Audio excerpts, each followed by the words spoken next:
అభివృద్ధికి అడుగులు నేర్పిన నేత ఆయన. రాళ్ల గుట్టల్లో మహానగరాన్ని మొలిపించిన దార్శనికుడు. తెలుగు రాష్ట్రాల చరిత్రలో తనకంటూ అధ్యాయాన్ని సృష్టించుకున్న నాయకుడు ఎవరైనా ఉన్నారంటే అది ఖచ్చితంగా చంద్రబాబే.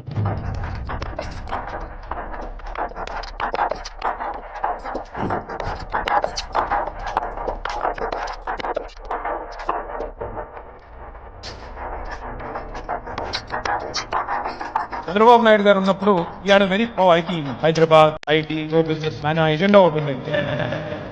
చంద్రబాబు నాయుడు గారు టెక్నికల్ రంగంలో ఆయన మార్పులు తీసుకొచ్చిన, అంటే ముందుగా ఆలోచించే తత్వం, ఒక విజనరీ టైప్ లో ఆలోచించే ఆయన ఒక లీడర్.